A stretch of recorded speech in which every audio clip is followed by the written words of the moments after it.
Hi everyone and welcome back. It's Dr. Esther here with another video for you where I'll be highlighting underrepresented people in STEM. And today I'll be talking about a phenomenal woman in STEM named Gertrude Elion.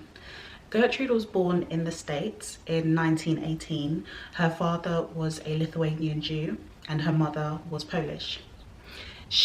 Growing up, she did really well in school. She had really good grades, and because of this she was able to go to college for free, and that's where she graduated with a degree in chemistry. Now, after graduating from college, Gertrude decided that she wanted to go to graduate school, and so she applied for financial funding. However, she received not one, not two, not three, but 15 rejections for financial funding. You might be asking why, right? Because she was an excellent student. Well, it's because she was a woman. As well as applying for graduate school, Gertrude also applied for jobs. However, she was still getting rejected. Why? You guessed it, because she was a woman. At that time, jobs were not available for women in the lab. However, she did manage to find a lab assistant position, which is great.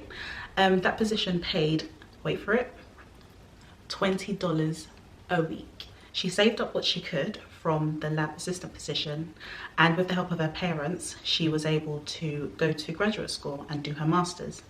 This she was doing in the evenings and the weekends, and during the day she was then working as a high school teacher. By the time Gertrude finished her master's, this was around about the time that World War II had begun, and so there was a shortage of chemists in industry during that time.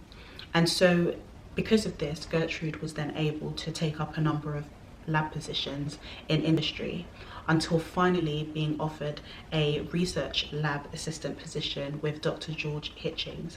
And this was in Burroughs Wellcome Company, which we now know as the big pharma company GlaxoSmithKline.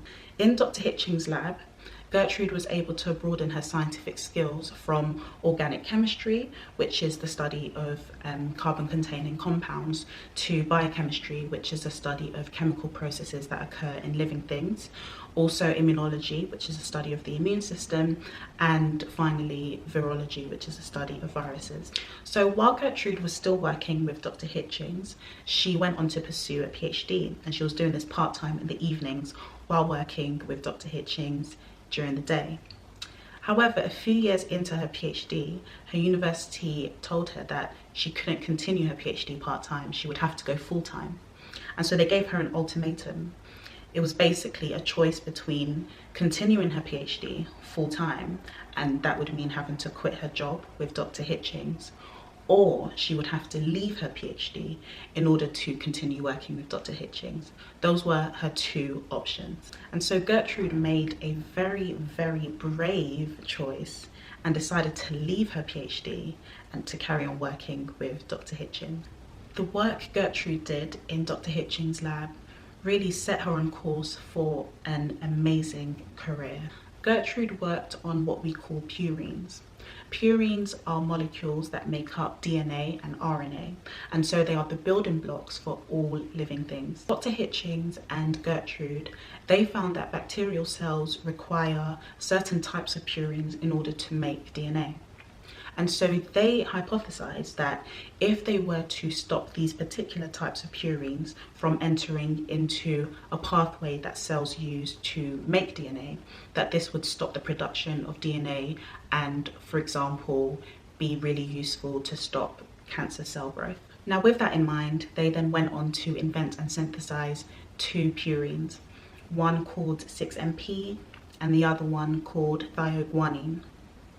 Now, these two purines are much more attractive to what we call enzymes, and enzymes are specialized proteins that basically speed up chemical reactions in cells. And so because these purines are much more attractive to these enzymes, the enzymes go towards them rather than the natural occurring purines which are required for DNA synthesis. And because these natural purines aren't as good at attracting enzymes for DNA production, it means that the use of the synthesized purines, so the 6-MP and thioguanine, can actually block the production of DNA. And so based on this, the purines that were synthesized by Gertrude and Dr. Hitchings were used as the first treatment for leukemia, which is the cancer that affects blood and bone marrow. And it didn't stop there. Gertrude and Dr. Hitchings were responsible for the invention of a number of compounds that have been used for example, organ transplants, for gout, for malaria, and also for viral herpes. Gertrude had an amazing scientific career in Dr. Hitchings' lab. At one point, she was the head of the company's Department of Experimental Therapy. And after retirement, Gertrude, along with Dr. Hitchings and Sir James Black, received a Nobel Prize in Physiology or Medicine, and this was for discovering important principles of drug treatment. Gertrude was the 5th woman to be awarded a Nobel Prize in medicine, and she was one of only a handful of people who had won the Nobel Prize that didn't have a PhD. So the take-home message is, you don't need a PhD to be outstanding. From Gertrude's life and work, we can see that even after rejection, after rejection, after rejection, she didn't give up. She kept on going, she was motivated, she was passionate, and she made such a difference in STEM. And so with that, I'll end it here. If you have any kind of questions, feel free to ask them below, and I'll be very happy to answer them. And I'll see you soon in the next video. Bye.